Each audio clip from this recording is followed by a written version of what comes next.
Welcome back to the show where we run you through all the Dolphins news you need to know about, athletes in the news you need to know about. We run you through the fan Q&A where we answer fans' questions. I know it's been a while, but a lot of really surprising things have happened. Obviously, after the comments of Mike McDaniel saying the Dolphins won't make any more major offseason news, they've made a lot of really big moves since that comment. This first news story comes from Pro Football Rumors. Dolphins signed safety Marcus May. Really interesting signing for the Dolphins. Got him really cheap. Obviously, he says he wants to be part of a contender. Again, this comes from Pro Football Rumors. The former second-round pick had 5 up-and-down seasons with the Jets to begin his career. May was a top 10 safety between 2018 and 2020, including that latter year, where PFF ranked him 5th at the position. However, he suffered a season-ending Achilles injury in 2021. May graded as one of the league's worst safeties through 6 games. So there you go. I mean, a very up-and-down career. Apparently, he had multiple suitors from different teams, but he ultimately chose Miami. His reasoning being that we will be a contender for a championship. Now, the interesting thing about Marcus May is his injury history, especially recently, has been terrible. But this is a phenomenal backup piece. I actually think if he's healthy, he's a much better player than Deshaun Elliott was last year. If he's healthy, which hasn't been in a long time, great athlete, really good in man coverage. I think that's the thing he really excelled at throughout his career when he is healthy, is his man coverage ability is actually pretty amazing. Now, I can't speak to the 6 games where they ranked him one of the worst safeties in the league. I didn't watch a lot of Marcus May last year. So that remains to be seen. I know, obviously, we know of Marcus May in the past, and so I don't know how much he's fallen off necessarily, but I can tell you when he is healthy, those are the things that he does well. And really good matchup piece. We could experiment with him in a lot of different situations, especially in like a nickel package. Maybe we get an extra defensive back out there. Very physical player too, hard hitter. Very good against the run. Has made some, like I said, he's a really good athlete. He's made some really athletic tackles in his career. So there's a lot of potential there, a lot of really good upside. And I thought it was a really good signing, and could potentially, not just because he's like a more of a backup safety, but could potentially find a really nice rotational role in the defense for situational stuff, third down, red zone blitzes, stuff like that. He's very, very versatile in that way. So who knows? Maybe, and again, it's really good insurance for Poyer and Holland. And I think, honestly, if he was starting next to Holland last year, would have been a better player. This next news story is a big deal, in my opinion. This comes from Pro Football Rumors. Connor Williams has received interest from multiple teams. Connor Williams remains unsigned after undergoing season-ending knee surgery. Season-ending knee surgery in 2023, but the veteran offensive lineman is still attracting interest from suitors. ESPN's Adam Schefter reports that Williams has garnered interest from multiple teams and plans to pick his destination before the start of training camp.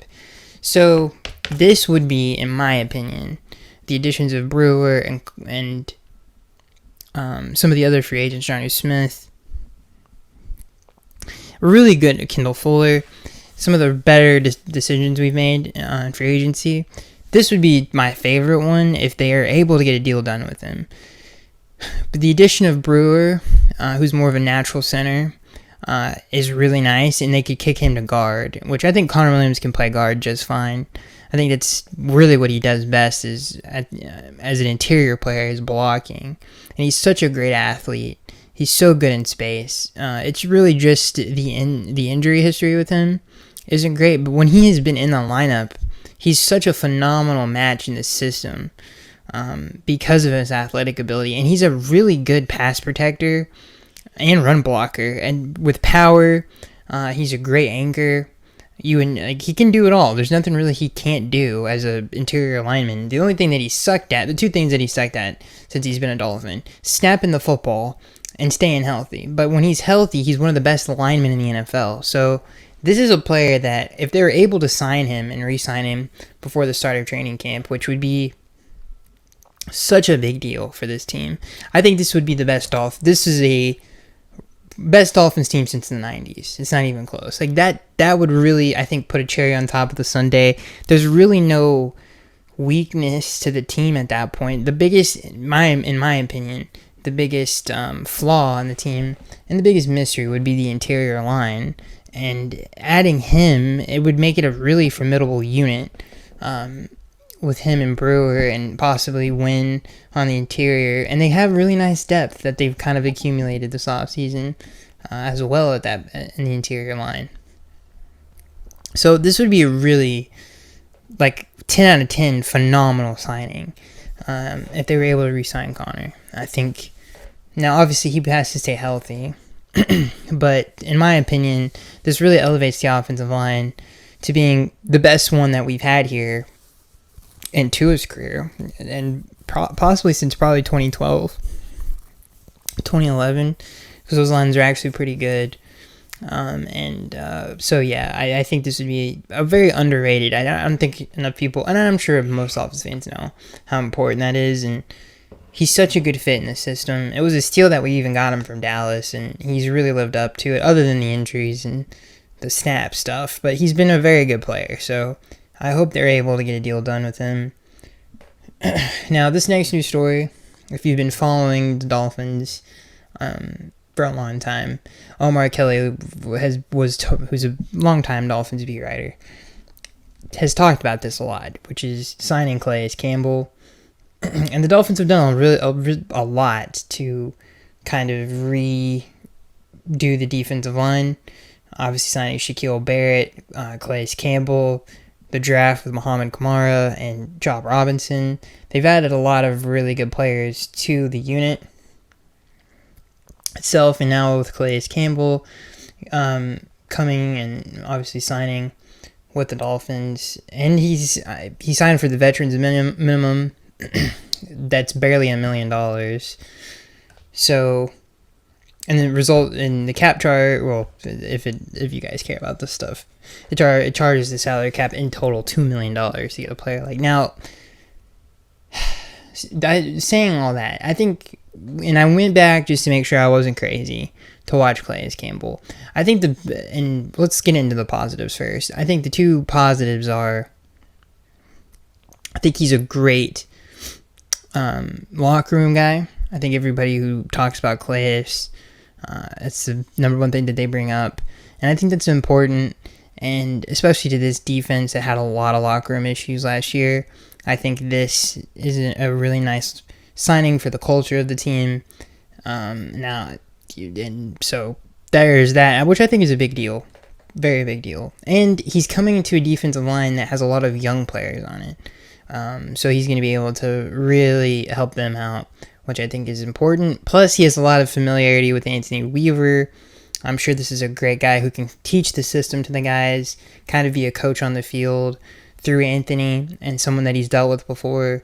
So that's all great stuff within the organization. The other thing that I think he can do is be a run defender on the interior or on the edge. It doesn't really matter. I think he's probably a little bit better on the interior at this point in his career when it comes to defending the run. But honestly, going back and watching his Falcons stuff from last year, it really surprised me. I didn't expect him to be still that good of a run defender, and he was a difference maker. Now, I don't think he can do that and keep that kind of play up. And this is one of the things that if you go back and watch it last year, he can't do it for extended periods of time. He has to be a rotational guy, which is fine, but if you can keep him fresh, I think he's a above average run defender in the NFL still, which is crazy because he's almost 40 years old playing that position. I mean, it seems like he's been in the league forever, which he has been in the league forever. So I think that's the only thing that I worry about is I don't think that I don't think he can play as many snaps as he used to, but he still can give you really like above average quality minutes in the NFL still, and make an impact and make a difference, especially in the run game, which is what we really needed. We needed more size and someone who can come in on the interior and still play at a very high level, even though his age isn't and he can't sustain it for as long. I still think this is a good signing for those reasons. Now, I didn't think he was like some must need. The Dolphins need him, but to get him for that cheap, the things that he brings to the team, there's really no negatives to this. It's only positives. I really can't see a negative to this, other than if he's really like has to carry the load, but I don't think he will. Just looking at the roster, I think he's gonna be just fine in the lineup. So this makes the D line better. With him and Shaquille Barrett on the team, I think is really gonna help the younger players, and it's really gonna help the run defense. So, and it gives the Dolphins more of a physical presence big physical presence that they kind of were lacking. It really helps fill that role. So very good moves from the Dolphins. I just hope that they can kind of bring it all together with the Connor Williams signing. And this offseason would have been pretty awesome. And I think it's been pretty awesome so far. There's really nothing. I mean, they've done a lot of really nice things to address needs, like Odell Beckham, Jonnu Smith, really are going to help the offense. And I think the only thing that they could do that can make a huge impact would be to get Connor back and re-sign him, and hopefully they can do that. And they should be able to do that. I'm sure his market isn't too crazy due to the injury history there and him coming off a pretty severe injury. It shouldn't be that hard to get him back in a Dolphins uniform.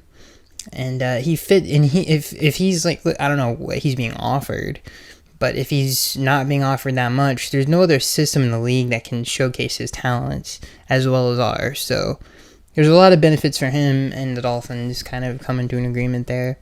So hopefully they can get it done. But yeah, really nice moves. Did not expect this at all. Really cool that they could get stuff like this done, and it made them a better team. And I really like these two signings. They're definitely not worse having these two players on the roster. So, and obviously the contract situation, there's no clarity on that. It's the same thing that we've been talking about for weeks. So, well, there's one thing I want to talk about before I end the show, and that's Devon Achane. There was a report, he did a press conference, that the Dolphins have been lining him up at receiver in the offseason a lot more. And when I read that, the first thing I thought of, and they get that the report comes from Bleacher Report, if you guys want to go read it. First thing I thought of when I read it was he was so good in his first year that I think we kind of take that for granted, and I was thinking he's going to be so much better this year than he was a year ago, and that's awesome because he is a superstar. Like, he's a superstar caliber player when he's healthy. And for him to be better in year two and I think it's good that he's going to have to take on a bigger role in the offense because he's such a good player. And him being involved in the passing game more, I think, is really special. There was a few times last year that he should have had even bigger games, especially in the passing game. But for whatever reason, things didn't work out. I think the one that bothers me the most is the one against Buffalo at home, missing him on that touchdown, which would have been a walk-in touchdown. So he's shown the ability that he can do things like that. So I'm so excited to see him with an even bigger role. And you think about the talent that's on this offense, and then you just think about, it's like, yeah, people really do forget about him and how talented and versatile. He's such a good player. And I'm excited to see what he can do in year two. So this team is just going to be really, really good and really fun to watch again. And I'm really, really, really, really excited to see the offense. And if they can get Connor Williams, then they really don't have any flaws on the offense with that starting unit. So really gets me hyped. I can't wait for the season to start. And yeah, we'll see if the Dolphins hopefully they can get Connor Williams back. And that's it, guys. Hope you guys enjoyed the video, and I'll see you guys in the next one.